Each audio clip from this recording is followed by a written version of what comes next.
퇴근길에 좋은 파트너 YTN 뉴스 FM 뉴스 정면 승부.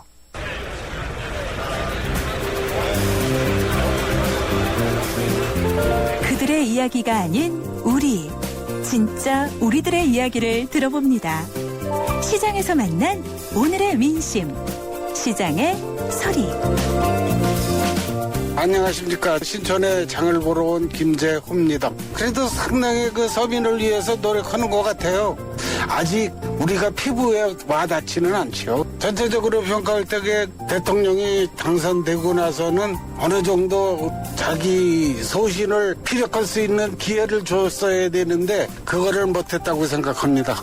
이산가족 상봉은 잘 됐다고 봐야죠. 대기업 일감을 몰아주는 거를 규제를 해가지고 중소기업을 살리려고 노력한 거에 대해서는 상당히 좋게 봅니다. 경제가 우리 시민한테는 상당히 지금 어려운 상황이라고 봐요. 상위층보다도 서민이 잘 살게 해주면은 그거보단 더 좋은 건 없겠죠. 경제 민주화가 됐으면은 우리 서민은 최고 바람이죠. 그것이 동반 성장이라는 것 얘기는 쉬운데 그게 굉장히 어려울 거예요. 대기업과 중소기업이 상생하고 나갈 수 있는 방향을 연구 노력해서 실천을 했으면 좋겠습니다. 네, 뉴스 정면 승부 3라운드 문을 열겠습니다. 오늘 시장의 소리는요, 신촌에 장을 보러 나오신 김재호 씨의 의견을 들어봤는데요. 대통령 취임 후 1년이 지났는데 이산가족 상봉 추진과 중소기업 살리기는 잘했지만 서민 경제가 어려워 힘들어서 앞으로 더 이 점에 좀 더 욕심을 둬서 발전에 힘써달라는 그런 이야기를 해주셨습니다. 김재호 씨, 감사합니다. 그리고 오늘 뉴스 정면 승부가 여러분과 함께하는 질문은 박근혜 정부의 남은 4년 잘할까요?가 yes or no로 여러분과 함께하는 질문인데요. 8516님은요. yes. 국민과 약속한 공약들을 잘 이행하실 거라고 생각합니다. 국민들에게 행복과 꿈 그리고 희망을 안겨주리라고 기대해 봅니다. 첫 숟갈에 배가 부를 순 없습니다. 1년이란 기간을 실적 평가한다는 것은 조금 이르다고 생각합니다. 라고 이렇게 의견 주셨고요. 9093님은요. no, 잘했다고 생각하지 않습니다. 타협과 협상을 모르고 소통할 줄 모르는 답답한 정부의 모습을 보여주고 있는데 모두를 적으로 돌리는 희망 없는 모습입니다. 라는 의견 주셨습니다. 다른 분들의 의견도 궁금합니다. 휴대전화 우물정 0945번. 그렇지 않으면요. 저희 스마트폰 애플리케이션 YTN 라디오 앱 이름이 예스인데요. 예스를 듣고 계신 분들은 게시판에 남겨주셔도 되겠습니다. 아직 예스를 다운받지 않으신 분들은요. 지금 다운받으셔갖고 게시판에 남겨주시면요. 상품 받을 확률이 매우 높습니다. 잡지 구독권, 영화 예매권이 준비되어 있습니다. 뉴스 정면 승부 3라운드요. 네, 잠시 뒤에 이어가는데 앞서 여야 대변인 인터뷰하지 않았습니까? 여론조사 관련해서 이제 경실련 설문조사의 경우에는 정책 전문성을 갖고 있는 250명의 교수와 연구원을 대상으로 지난 2014년 2월 13일부터 19일까지 전자우편을 통해 조사했다. 이런 내용이 있습니다. 여론조사는 대상이 누구냐 또는 앞서 갤럽 같은 경우는 전국 성인 남녀 1,200명을 대상으로 지난 17일부터 20일까지 조사했다고 합니다. 때에 따라 좀 다른 부분이 있죠. 네. 3라운드 인터뷰 잠시 뒤 이어가겠습니다. 눈부신 광채 피부 그 이상 새로 나온 블루밍 에센스 SK2의 새로운 발견 피부 내면에 촘촘히 빛을 채워 활짝 피어나는 피부 경험하세요. 새로운 블루밍 스킨 SK2.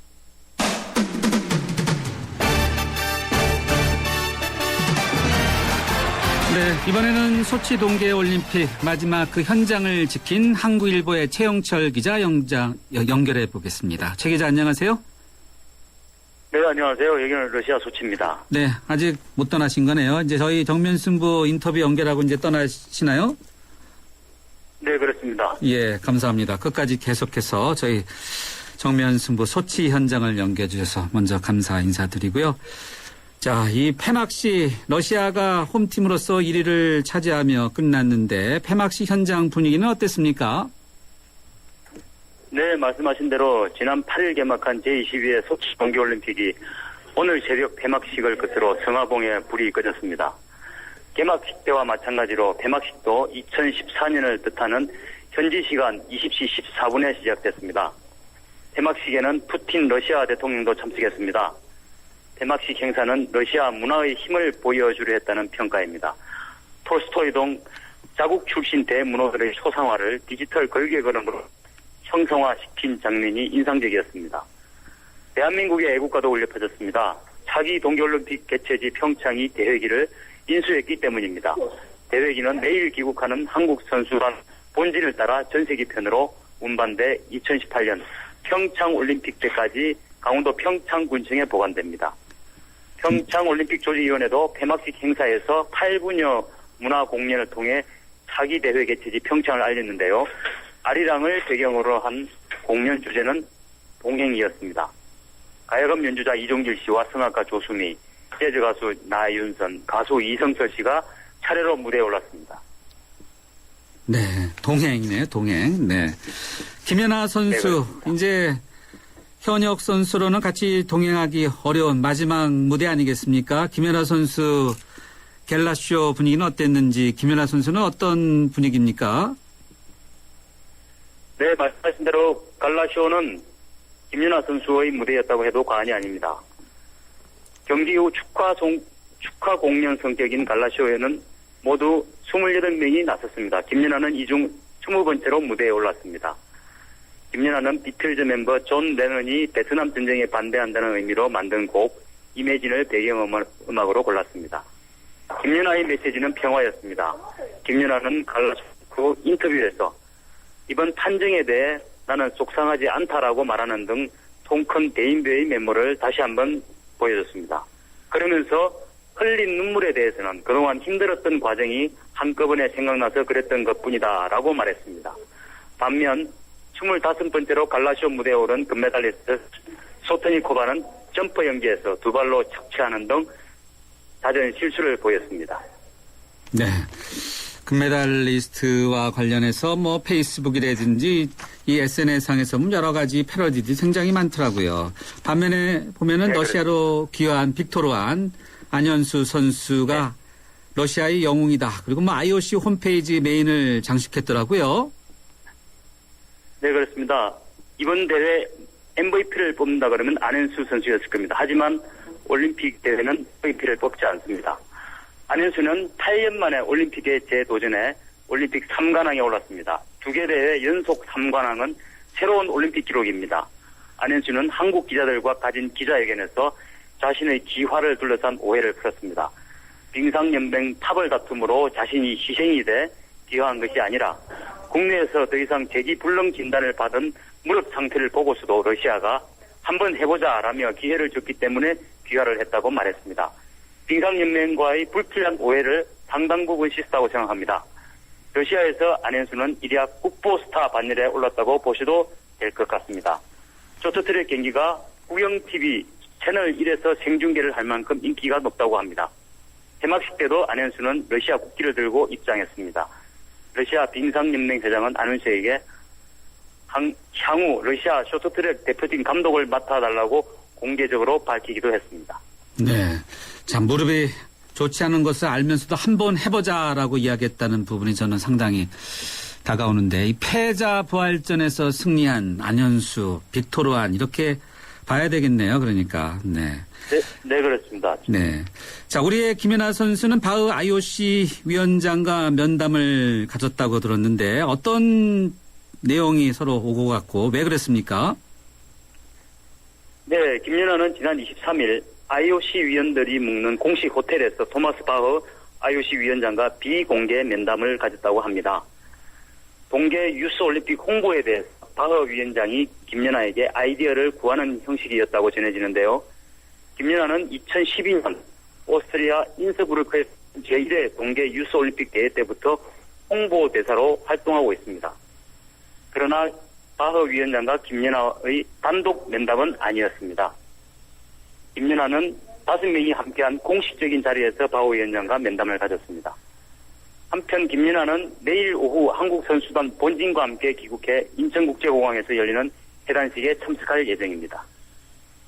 아, 그렇군요. 그러니까 김연아 선수는 그 소치 동계올림픽 한국 팀과 본진과 함께 내일 오후에 인천공항을 통해서 돌아오네요. 그러니까 네. 최 기자는 언제 돌아오십니까? 저는 이번에 전세기가 두 대가 떴는데요. 네. 한국 선수단 본진과 김연아 선수는 일찍 앞서 떠나고 예. 기자단은 2차로 들어갑니다. 아, 2차로 들어가면은 언제쯤 돌아옵니까? 약 시차는 한 2시간 정도. 2시간 정도요. 네. 그동안 너무 애쓰셨습니다. 소치 동계올림픽 소식을 아주 생생하게 잘 들었습니다. 정말 고맙습니다. 네, 감사합니다. 네. 지금까지 소치 동계올림픽을 취재해온 한국일보의 최영철 기자를 만나봤습니다. 네. 교통 상황 알아보죠. 김미란 캐스터.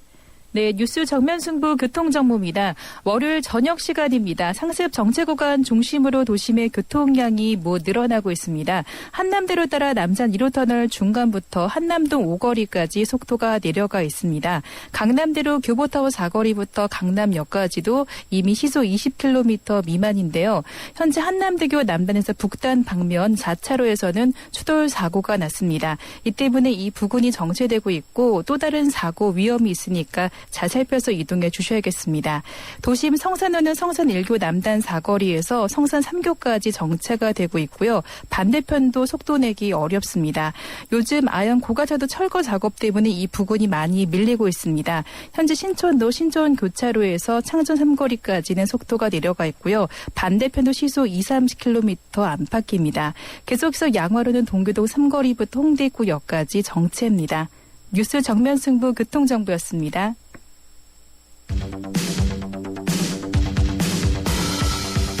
퇴근길을 함께하는 냉철하고 따뜻한 뉴스 정면 승부.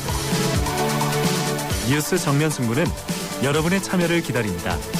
50원의 유료 문자 샵 0945와 YTN 라디오 스마트폰 어플리케이션 예스를 통해 여러분의 의견을 보내주세요. 뉴스 정면 승부는 여러분의 의견에 항상 귀 기울이고 있습니다.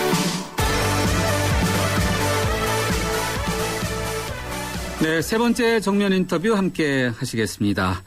지난 2010년에 열렸던 이산가족 상봉 행사 이후에 먼지가 쌓이고 굳게 닫혀있던 금강산 면에서가 이번 상봉을 통해서 이산가족들의 애틋함과 온기로 가득하다고 하는데요. 현재 1차 상봉단의 뒤를 이어서 2차 상봉단의 일정이 오늘까지 이제 이틀째로 접어들었습니다. 오전에는 개별 상봉을 했고요. 점심 식사 일정을 마친 뒤 오후 4시부터는 2시간 동안의 단체 상봉이 이루어졌는데요.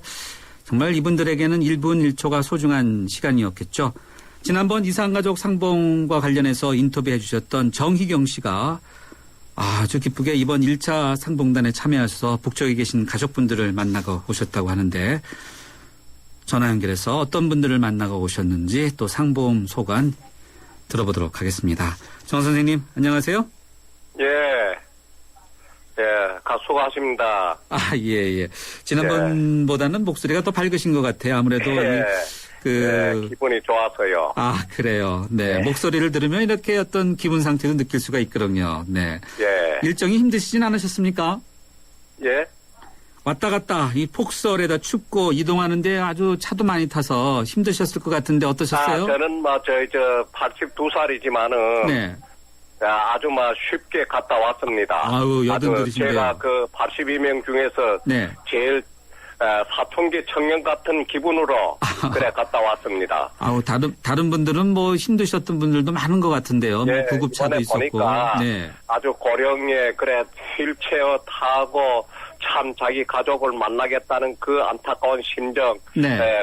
가슴에 못이 박혔던 이 못을 빼기 위해서 예. 이번에 그분들이 참 생사를 불구하고 이번에 갔다 온 분들이거든요. 심지어 앰뷸런스 타고 글쎄요. 그래 가서 네. 이제 만나고 네. 이래 하니까 참 저도 볼 때 감개무량하고 네. 그랬습니다. 네, 많은 분들이 다 건강을 잘 지키셔서 이산가족 상봉 행사에 참여하고 통일돼서 더 빨리 통일돼서 이렇게 만나 뵈야 될 텐데 우리 정희경 씨는 정 선생님은 어떤 분을 만나셨습니까? 예, 본래 83년 7월 28일에 네. 저희 형님하고 같이 이산가족 상봉 제1차로 우리가 신청을 했거든요. 네. 그래 우리 형님하고 일사후퇴 때 같이 이제 나왔다가 형님은 2007년 5월 8일에 아쉽게도 참 별세했어요. 네, 그래서 그 네. 형님의 아들, 제 조카죠. 그러니까 네, 네. 형님의 아들하고 형님의 이제 손자하고 그래 이제 만나고 왔습니다. 네, 조카분과 손자분. 예. 이게 너무 오랜만에 뵈면은 형님의 어떤 이 흔적이 있는지 조카분 얼굴 통해서 좀 확인이 됩니까? 예, 조카하고 헤어진 거는 2살 때 헤어졌거든요. 아, 그래요? 네. 예. 그러니까 2살 때 헤어졌으니까 네. 조카의 형체도 알 수가 없고, 아. 제가 이제 상봉하러 첫날에 이제 개별 상봉할 때 네. 조카하고 아들하고 그러니까 저희께는 손자지요. 네. 두 사람이 이제 명찰을 딱 달고 제가 75번인데 아, 네. 75번 그 명찰을 달고 네. 두 사람이 이제 딱 대기하고 네. 의자에 앉아 있더라고요. 아. 그래서 이제 내가 조카 이름 철균이고 네. 손자 이름은 승철이고 네. 그래서 막 얼싸안고 이제 네. 무조건 울었지요. 무조건 우셨다고요? 네. 네. 아니, 무조건 우셨다고요. 울음이 이렇게 또 나오시던가요? 예? 울음이 나오시던가요? 울음이 나오는 게 아니라 이번에 손수건 막 2개 다 버리고 네. 그래서 마지막 헤어질 때 이제 개별 상봉 호텔에서 네. 할 때는 제가 뭐 울음을 터뜨리고 네. 그래서 마지막에 이제 개별 호텔에서 상봉할 때는 어머님 은혜를 부르고 제 눈에서는 막 눈물 참 많이 이루 말할 수가 없이 그래 나대요. 그래서 네. 제가 이제 전번에 이야기했던 그 쌀하고 네. 그다음에 누님의 저 머리카락하고 예, 예. 그다음에 제 이제 손수건에 그 범벅이 된 이 손수건하고 네. 같이 이제 조카한테 주면서 네. 할머니 무덤에 묻어달라 아. 이런 말을 이제 했습니다. 아, 그래요? 네. 아니, 주실 선물들이 많을 텐데, 다른 건 또 안 드렸나요? 예? 선물 다른 건 안 드리셨어요? 선물은 뭐 많이 줬지요. 선물은 어떤 거 드리셨나요? 일상생활에 필요한 거를 많이 이제 줬지요. 그래 주로 이제 선물을 준 것은 네. 이제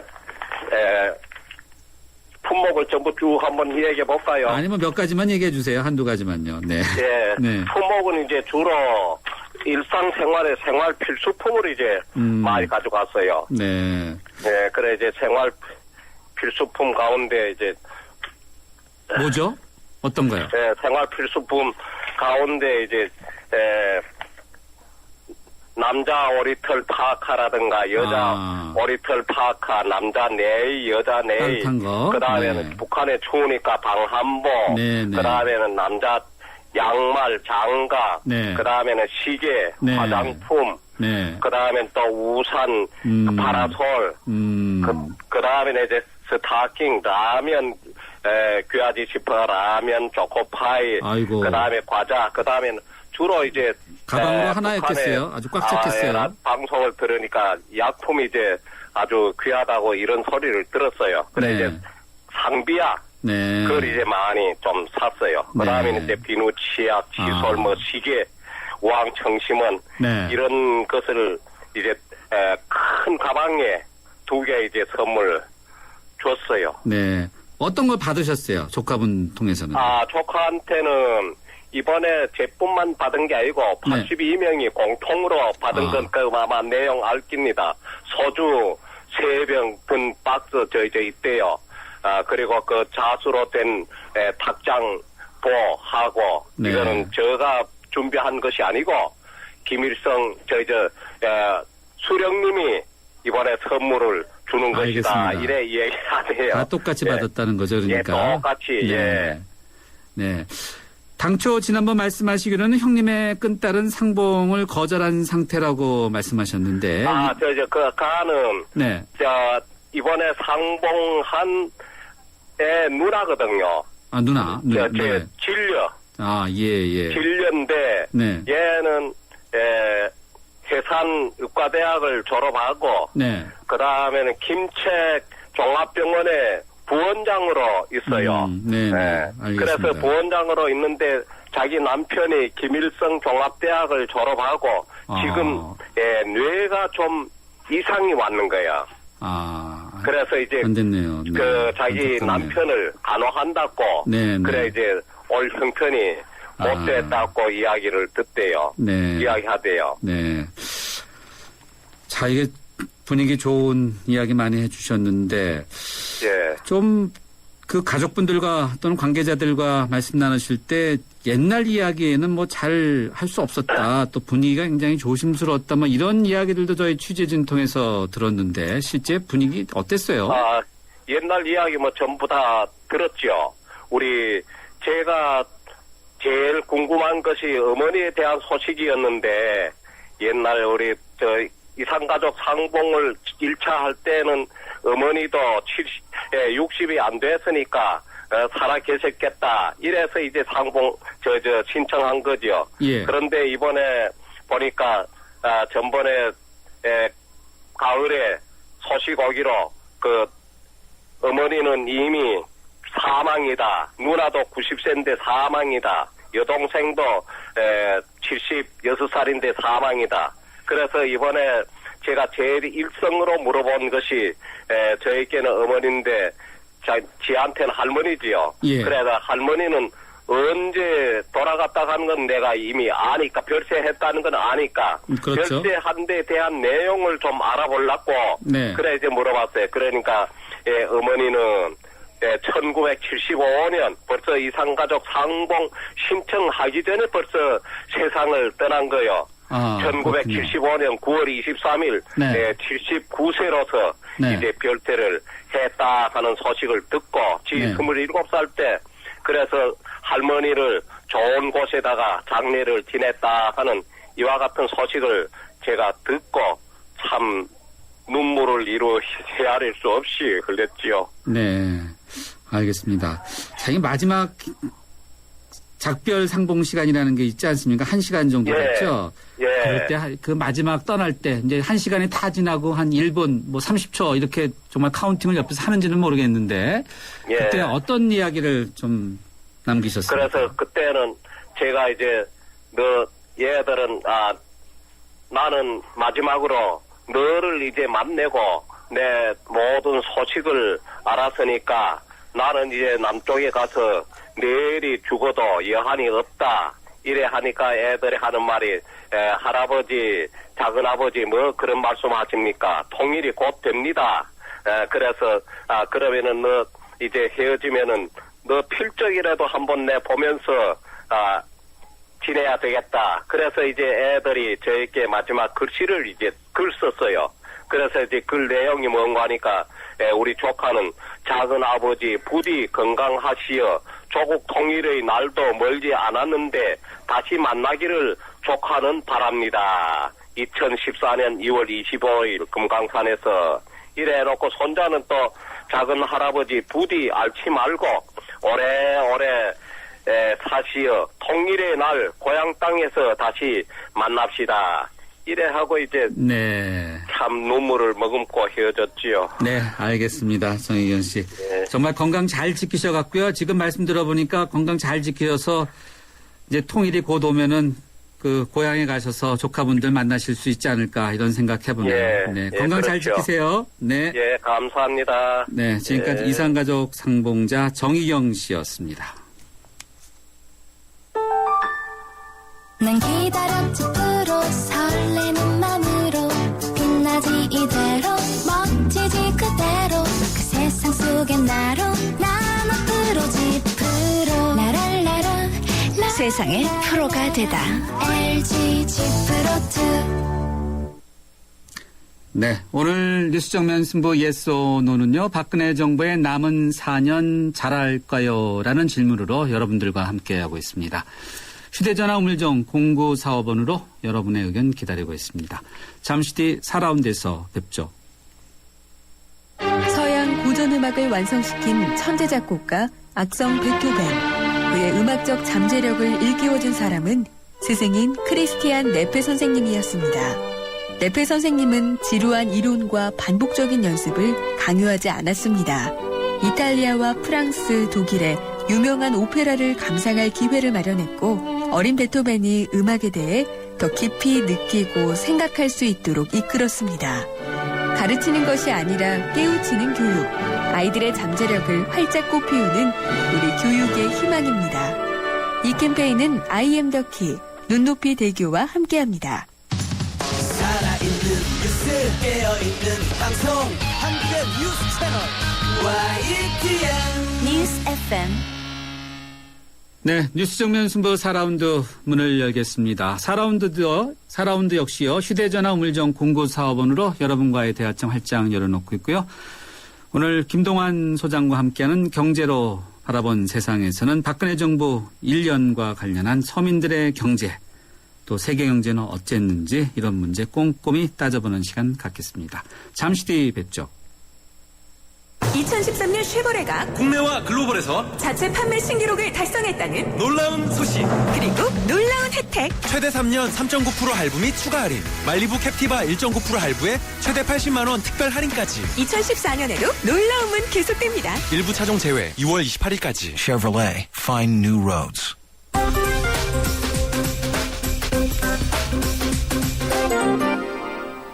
네, 경제 뉴스 살펴보겠습니다. 머니투데이의 김태은 기자 연결되어 있습니다. 김 기자 안녕하세요.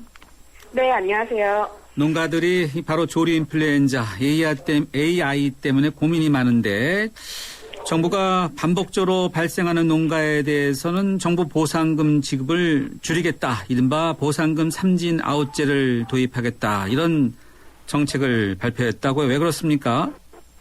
네, 지금 현재는 AI가 발병했을 경우 해당 농장의 닭 오리를 매몰 처분할 때 발병 횟수와 관계없이 시세의 80%를 정부가 보상해주고 있습니다. 하지만 앞으로는 AI가 2번 발생한 농가는 매몰 처분 보상금을 60%까지, 3번 발생한 농가는 20%까지만 받도록 하겠다고 했습니다. 농가의 방역의식을 높여서 AI 발생을 막겠다는 취지입니다. 또한 올 상반기 중에 주요 철새 도래지와 AI 빈발 지역을 중심으로 AI 위험지구를 지정하기로 했습니다. 위험지구에는 닭 오리 농장의 신규 진입을 제한하고 또 기존 농장이 다른 곳으로 옮겨갈 경우 인센티브를 주기로 했습니다. 농가 입장에서는 정부의 이번 보상금 삼진 아웃제가 별로 이렇게 기분 좋게 들릴 것 같지는 않네요. 나름대로 열심히 노력을 하더라도 2번째, 3번째 발생할 가능성도 있을 텐데. 네. 네, 일부 반발이 불가피하다는 것이 정부 입장입니다. 네. 자, 다음은 신용카드 결제 문제 짚어보죠. 대학 등록금 굉장히 비싸지 않습니까? 그런데 국내 대학 4곳 가운데 3곳이 올해도 등록금 신용카드 결제를 거부하고 있나 보죠? 네, 여러 번 지적된 문제인데도 불구하고요. 전국 대학 430여 곳 가운데 등록금 납부가 가능한 곳은 109곳, 전체의 25% 정도에 불과했습니다. 카드로 결제가 가능한 대학도 10곳 가운데 9곳은 한두 가지 카드로만 제한을 해서 학부모의 불만을 사고 있습니다. 대학이 등록금 신용카드 결제를 안 받겠다고 하는 이유는 수수료 때문인데요. 카드사의 수수료를 내면 재정 압박 요인이 되고 추가적인 등록금 인상으로 이어질 수 있다는 것이 대학 측의 변명입니다. 하지만 시민단체인 금융소비자원은 대학 등록금 카드 결제 거부는 소비자 선택권을 제한하는 불공정 행위에 해당한다면서 다음 달 공정거래위원회에 제소하겠다고 밝혔습니다. 네, 학부형 입장에서 보면은 당연히 카드 거래를 하는 것이 필요하죠. 그렇죠? 네. 자, 다음은 그 피싱 사기 문제 이야기 들어보죠. 최근 3년 사이에 피싱 사기 등 전자금융 사기가 많이 늘었는데 이로 인한 피해액이 무려 2천억 원을 넘어섰는데 그런데 또 지급정지를 통해서 환급받은 금액은 20%에 불과하다고요? 네, 전기통신 금융사기 피해금 환급에 관한 특별법이 2011년 9월 달부터 시행이 됐습니다. 지난해 말까지 2년 3개월 동안 발생한 피싱 사기 피해액이 총 2,084억 원을 기록을 했습니다. 하지만 이 중에서 21%인 438억 원만이 환급 조치가 됐습니다. 피싱 사기 피해액 대비 환급의 규모가 이렇게 적은 이유는 사기 피해 후 지급 정지가 늦어진 데 따른 것으로 분석이 되는데요. 지급 정지가 늦어서 통장에서 금액이 모두 빠져나간 뒤에는 피해금을 돌려받을 길이 없기 때문입니다. 사기 피해 후 지급 정지 시점을 보면 6시간 내에 지급 정지를 요청한 경우는 총 24,700여 건으로 전체 피해의 50%를 차지한 반면 30분 이내에 지급 정지를 요청한 경우는 3,600여 건으로 7.3%에 불과했습니다. 지급 정지 요청이 늦어지면서 돈을 찾을 수 있는 확률이 그만큼 낮아진 셈입니다. 네, 그렇군요. 네. 오늘 경제뉴스 브리핑 여기까지 듣도록 하죠. 고맙습니다. 감사합니다. 네, 지금까지 머니투데이의 김태은 기자였습니다.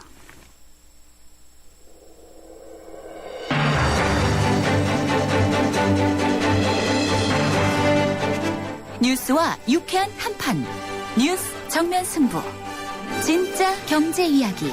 경제로 보는 세상. 네. 대한금융경제연구소 김동환 소장님과 함께하는 경제로 바라본 세상 시간입니다. 박근혜 정부 1년을 두고 앞서 2라운드에서 여야 양당 대변인의 의견을 들어봤는데요. 박근혜 정부에 걸었던 서민들의 가장 큰 기대 가운데 하나는 역시 경제 아니겠습니까? 경제 살리기. 서민 경제를 좀 더 확실하게 살려달라. 이런 것이 있었는데요. 또 여기에다가 전 세계 경제가 침체 길고 긴 터널을 막 지났다. 그렇지 않다는 이런저런 이야기도 있지만 막 지나오고 있는 지금 박근혜 대통령이 이끌어온 경제 부분의 1년간의 성적표가 과연 어떠했는지 대한금융경제연구소의 김동환 소장 모시고 들어보겠습니다. 소장님 안녕하세요. 예, 안녕하세요. 1년이 후딱 갔어요. 그러네요. 네, 후딱 갔는데 앞서 저희가 좀 정치, 외교, 사회 문제를 통해서 이야기를 들어보니까 오늘도 이렇게 남북 이산가족 상봉 있지 않습니까? 외교, 안보에는 상당히 점수가 후한데 네. 경제에 대해서는 어떤지 소장님 어떻게 좀 보고 계신지요? 그래서 이제 겉으로 보는 성적표는 일단 그렇게 나쁜 것 같지는 않아요. 뭐 알려진 것처럼 무역 규모 1조 달러 이상에다가 수출 무역 수지가 사상 최대다. 그래서 트리플 크라운 달성했다 이렇게 얘기를 했잖아요. 경상수지도 최대치고요. 외환보액도 사상 최대치고요. 연간 성장률은 2.8% 정도 되니까 뭐 비교적 낮은데 그래도 재작년 2012년보다는 높아졌죠. 2%였으니까요. 그리고 일자리도 당초 예상치보다 한 10만 개 정도 더 늘어났고 물가는 1.3% 올랐으니까 거의 제자리였고요. 부동산도 뭐 최근 들어 회복세를 좀 보이고 있으니까 전체적으로 보면 우등상을 받을 정도는 아니지만 그렇다고 낙제점을 줄 만한 점수도 아니다. 이렇게 보여집니다. 네. 지표상으로 보면 그렇다는 거죠. 그러니까. 네. 그런데 또 실제 국민들이 느끼는 체감 또 전문가들마다 조금씩 다르겠지만 체감 성적표는 또 뭐 우등상도 아니고 낙제점도 아니고 또 뭔가 그렇다고 좋은 것도 아니고 애매하게들 이야기하는데 어떻게 보세요? 좀 더 낫죠. 그 통계로 보는 것보다는. 네. 이 전문가들이나 뭐 국민들 평가보다도 정부 스스로가 하는 국정과제 이행 실적을 보면은 이 경제 부흥 분야가 전체 42개 국정과제 중에서 6개만 우수평가를 받아서 전 분야에서 꼴찌를 했거든요. 아, 정부 스스로 평가한 그런 지표가 있나 보네요. 예, 국무조정실에서 네. 했죠. 네. 또 조선일보 같은 보수지에서 평가한 걸 보니까 경제 전문가들한테 설문을 했는데 현 경제팀에 대한 평점이 58점 정도로 박근혜 정부 전체 평점보다 10점이나 낮게 나와서 이 경제 분야가 대통령의 국정 수행에 도움을 줬다기보다는 다소간 걸림돌이 된 걸로 이렇게 나왔어요. 그렇군요. 또 현 경제팀의 교체에 대한 설문도 절반 이상이 필요하다 이렇게 답을 했고요. 교체할 필요 없다 이렇게 대답한 걸 보니까 17%에 달해서 압도적으로 교체를 해야 된다 이런 의견이 더 많았습니다. 그러니까 경제에 대해서는 기대보다 못했다 이렇게 봐야 되겠네요. 그렇죠. 다소 좀 못했다. 예. 네, 다소 못했다. 보수 정향의 신문 언급해 주셨는데 이 설문을 좀 감안해 보면은 원래는 이제 보수적인 그런 쪽에서 좀 점수를 좀 후하게 주는 판이겠어요. 그렇죠. 그런데 성적이 안 좋은데 왜 그렇다고 보세요? 뭐 진보적인 매체 이렇게 보면은 그 보수적인 그 조선일보 설문보다 훨씬 더 안 좋은데 결국은 이 경제팀이 이렇게 인기가 없는 가장 큰 이유는 역시 1년 전에 비해서 국민들 살림살이가 나아지지 않았기 때문이다. 이렇게 보입니다. 한 경제지가 설문한 걸 보니까 국민들의 60% 정도는 1년 전이나 지금이나 살림살이가 나아진 게 없다 이렇게 답을 했고요. 네. 특별히 27% 이상은 더 나빠졌다 이렇게 답을 했거든요. 네. 불과 8% 정도만 좋아졌다고 했으니까 네. 실제로 우리 국민들이 체감하는 경제는 훨씬 더 안 좋아진 겁니다. 특히 중산층 이하 서민들이 느끼는 거 1년 전에 비해서 훨씬 더 안 좋아졌다 이런 대답이 훨씬 많아진 걸 보면은 네. 이 경제적인 양극화가 또 빠르게 진행되고 있다 이런 것도 엿볼 수 있을 것 같습니다. 그러네요. 네. 결국 통계상 나온 성적표 그리고 또 체감 성적표 이 두 성적표의 괴리가 크다라고 볼 수 있지 않겠습니까? 예. 앞서 지표 이야기하시면서 최대 많이 이야기해 주셨어요. 네. 외환보유액도 사상 최대, 무역 수지도 사상 최대, 트리플 크리온 말씀해 주셨는데 돈 다 어디로 갔어요? 글쎄 말입니다. 수출이 물론 이제 사상 최대를 기록했다 이렇게 얘기를 하는데 사실은 1년 전에 비해서 2% 정도 는 거고요. 2년 전에 비하면 거의 비슷한 수준이에요. 수출은 2% 늘었는데 무역 수지는 사상 최대니까 당연히 어떻게 보면 수입이 줄어서 이 무역 수지가 늘어났다 얘기가 되는 거죠. 이 수입이 줄었다는 거는 굉장히 중요한데 우리 기업들이 투자를 그만큼 안 했다는 얘기도 되고요. 우리 국민들이 그만큼 소비를 못했다 이런 얘기도 되는 거거든요. 아, 그렇게도 볼 수 있나 보죠. 그렇죠. 네. 우리가 무역 수지가 흑자다 이런 얘기를 할 때 좀 헷갈릴 때가 많은데요. 네. 그만큼 우리 기업들이 돈을 번 걸로 생각하는 수가 많은데 네. 사실 수출이 수입보다 많았다는 거하고 네. 우리 기업들이 수출을 해서 많은 돈을 벌었다고 하는 건 전혀 다른 얘기거든요. 그래요? 네. 수출 채산성은 오히려 낮아지고 있다 이런 얘기를 하니까 네. 작년에 무역 수지 흑자라는 게 우리가 이른바 얘기하는 전형적인 불황형 흑자였다 이렇게 얘기할 수 있는 거예요. 네. 불황형 흑자. 네. 그러니까 수출을 많이 하고도 별로 이득 본 게 적다 이런 건가 보네요. 그렇죠. 네. 성장률은 그래도 지난 2012년 보다는 좋아진 것이 아닌가요? 예, 2.8% 성장을 했으니까 재작년에 2%였으니까 다소 좋아지긴 했죠. 그런데 2012년에 2%라는 게 워낙 저조했기 때문에 이른바 기저효과라는 것도 있었을 거고요. 하반기에 추경을 해서 공공부문의 성장을 견인한 걸 감안하면 이 정도를 가지고 경기가 바닥짓고 좋아졌다 이렇게 얘기하기는 좀 어려울 것 같아요. 또 일자리가 예상보다 많이 늘었다는 것도 주로 50대 이상의 장노년층 일자리 하고요. 음식료라든지 숙박업종을 위주로 는 걸 보면은 시급제 같은 비정규직 일자리가 많이 늘었고요. 이 청년들의 반듯한 일자리는 오히려 줄었다 이런 분석도 같이 나옵니다. 그렇죠. 네. 정말 정규직이라고 하지 않습니까? 이런 자리는 거의 늘지 않았다. 이런 얘기들 많이 하는데 물가 안정은 어떻습니까?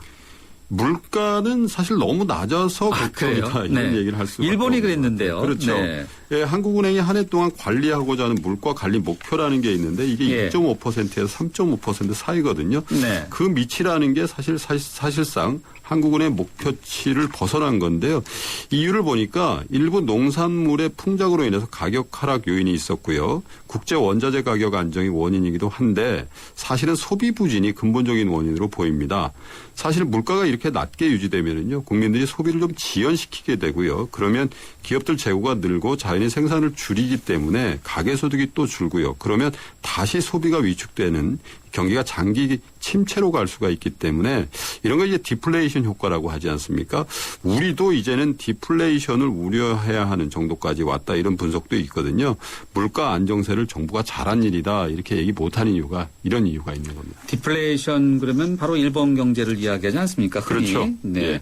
자, 숫자로 나온 성적표도 지금 소장님께서 말씀해 주신 것을 좀 들여다보면 그다지 좋은 것은 아닌데 그러면은 어떻게 봐야 될까요? 박근혜 정부의 경제 정책을 잘 추진한 것이 있는지 이 대변수 평가는 또 이거 갖고 섣부르지 않나 하는 생각은 드는데 한번 좀 짚어주시죠. 예, 숫자로 보는 경제 성적표라는 게 사실 한 해 가지고 평가하기는 좀 어렵고요. 그렇죠. 또 네. 대변수도 또 고려해야 되기 때문에 저희가 평가할 게 정성적인 부분이니까 경제 정책은 어땠나 이런 것들 좀 평가해봐야 될 것 같은데 네. 정부 출범 전부터 경제 정책의 근간이다 할 수 있는 게 두 가지가 있었죠. 경제 민주화라는 거하고 창조 경제라는 게 있었는데 예. 특별히 첫 번째 경제 민주화에 대한 평가는 굉장히 극명하게 엇갈리는 것 같아요. 예. 대기업 오너들이나 경영진들은 정부가 과도하게 밀어붙여서 경제 부담만 주고 기업들이 굉장히 힘들게 됐다고 얘기를 하고요. 네. 야당이나 진보 쪽에서는 이 사실상 정부가 경제 네. 민주화를 용도 폐기했다 이렇게 주장을 하거든요. 예. 경제 민주화라는 단어 자체에 대해서 상당히 좀 대기업들이 민감하게 반응하지 않습니까? 그렇죠. 경제에 무슨 민주화냐. 네? 그런 이야기들도 있는데 이렇게 입장 차이가 있는데 실제로 법제화된 경제 민주화가 있긴 있었나요? 네, 총 7건의 경제 민주화 관련 법안이 국회를 통과했는데요. 7개요? 예. 주로 보면 이제 하도급법상의 징벌적 손해배상이라든가 뭐 부당특약 금지 그리고 공정거래법상의 일감 몰아주기 같은 게 네. 금지 같은 게 이제 상반기에 통과가 됐고요. 12월에 보니까 중요한 거죠. 이 신규 순환 출자 금지를 내용으로 하는 공정거래법이 통과가 됐습니다. 네. 이 신규 순환 출자 금지를 놓고 말들이 굉장히 많았죠. 기존 순환 출자에 대해서 면죄부를 줬다는 여론도 있었고 그래도 다시 순환 출자 금지를 한 것만으로도 좀 의미가 있다 이런 의견도 있었는데요. 어쨌든 MB 정부 때에 비하면 재벌 대기업들이 하는 이른바 갑행세 이런 거 하고 재벌 총수 일가의 전횡을 막는데 좀 진전이 있었다 이런 평가도 있지만 당초의 기대에서는 한참 못 미치는 어떻게 보면 절반쯤의 성공이다 이런 평가가 많습니다. 뭐 이런 거 뭐 하기 싫어서 안 했다기보다는 지난해 N저라든지요 아니면은 양적 완화, 축소 이런 움직임 이런 대변수가 별로 좋지 않아서 그런 것이 아닌가 이런 생각도 드는데요. 뭐 물론 이제 대변수 측면에서 그런 면도 있었을 텐데요. 정권 출범 후에 이 중용된 경제 정책의 인사들을 보면은 그런 것 같지도 않아요. 경제 민주화를 외쳤던 뭐 김종인 씨 같은 분들 정권 내부로 들어가지 못했고요. 주로 성장을 외치던 사람들이 더 많이 중용이 됐죠. 결국 대기업 재벌들의 투자 없이는 성장을 계속할 수 없다는 현실론을 택한 것으로 보이는데요. 네. 이 정책이라는 게 뭐 어느 일방으로만 가기는 힘이 들겠죠. 하지만 이 정권 차원에서 경제 운용의 철학이라는 게 좀 있어야 되는데 그게 좀 애매해진 것 같아요. 정부 출범 전에는 중소기업을 위한 정부가 될 것 뭐 이런 것들 천명하면서 나름대로 변화를 좀 모색한 것 같았는데 경기 침체가 계속되면서 대기업 오너들한테 뭐라 그랬냐면 투자하는 분들은 업고라도 다니겠다 이런 얘기도 했거든요. 강혼 양면책을 썼다고 이렇게 볼 수도 있긴 한데 예. 경제정책의 결과물이라는 게 뭐 한 해 두 해 만에 나오는 것도 아니고 물론이죠. 이 정부가 네. 가장 중점적으로 추진하고 있는 일자리 만들기라는 것도 중소기업을 키우지 않으면 불가능한 일이잖아요. 그래서 경제민주화 정책의 후퇴라는 게 중소기업 육성 정책의 후퇴로 이어지면 좀 곤란한 거 아니냐 그런 생각도 좀 듭니다. 네. 경제 운영에 철학이 필요하다. 정권 차원에서. 근데 그런 것이 좀 애매해졌다라고 언급해 주셨는데 박근혜 정부의 경제 그러면 앞에 꼭 붙는 말이 있지 않습니까? 창조 네. 경제. 창조 경제에 대해서 개념은 좀 잡혔나요? 아직도 국민들 절반 이상은 창조 경제가 뭔지 잘 모르겠다는 설문이 있거든요. 또 사실 일반 국민들뿐만 아니라 전문가들 혹은 공직자들조차도 정확히 네. 창조 경제가 뭔지 잘 모르겠다는 얘기를 많이 합니다. 창조를 못하고 있나 보네요. 네. 근데 이게 뭐 새로 만들어낸 말이니까 그 어휘가 딱 이거라고 수학 공식 얘기하듯이 할 수 있는 것도 아니고요. 너무 말뜻 가지고 꼬투리 잡을 필요는 없겠죠. 네. 뭐가 됐든 간에 성과가 있었느냐가 더 물론이죠. 중요한 얘기인데 네.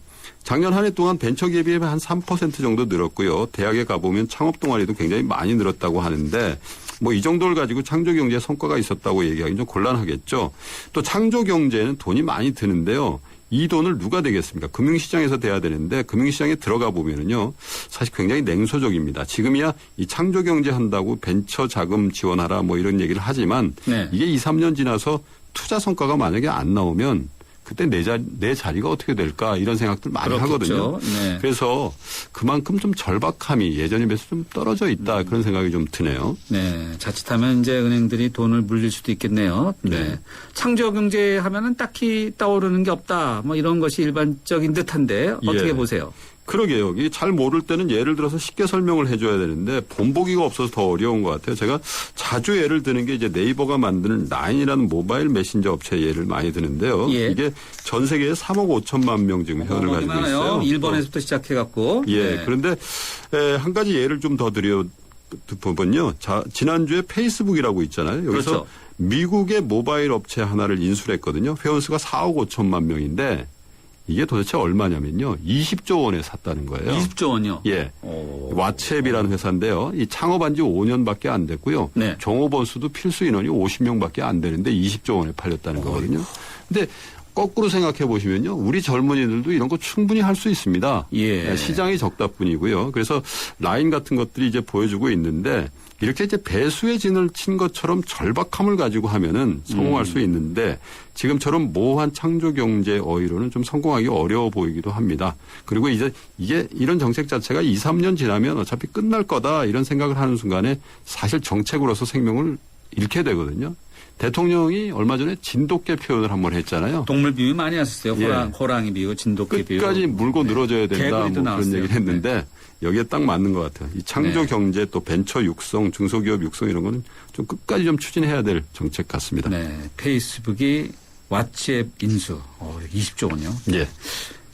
인수 소식이 나온 다음에 네이버 주가가 좀 떨어졌어요. 그때요. 많이 빠졌었죠. 예. 네. 자, 그러면은 우리가 가장 중점을 두고 추진해야 할 경제 정책 한두 가지 있다면 뭐죠?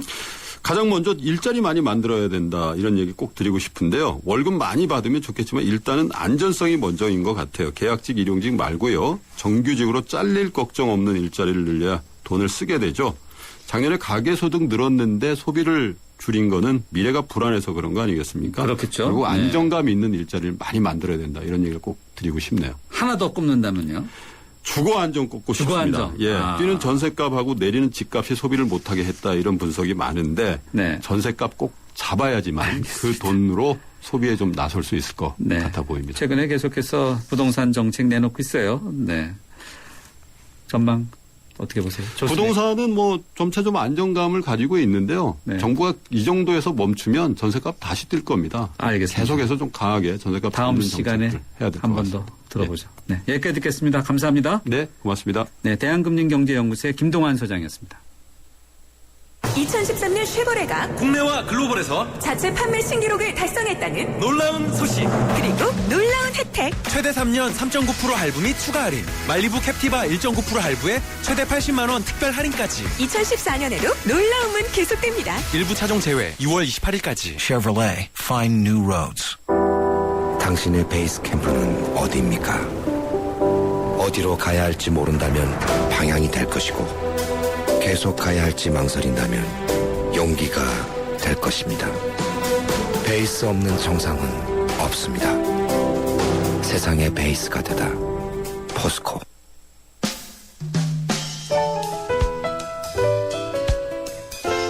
네, 오늘 예스오노에서는요, 박근혜 정부의 남은 4년 잘할까요? 라는 질문으로 청취자 여러분들과 함께 했는데요. 제작진이 받은 문자 자체 집계한 결과 만을 놓고 보면요, 예스오노의 비율이 6대 4로 나타나서 앞으로의 4년을 기대하는 결과가 다소 높았습니다.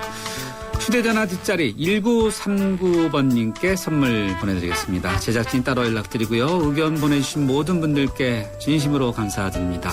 2월 24일 월요일 여기까지 하겠습니다. 프로듀서 신아람, 기술감독 김동철, 장미진, 작가 최지연, 강희은, 진행의 저 김상우였습니다. 함께해 주신 여러분 고맙습니다.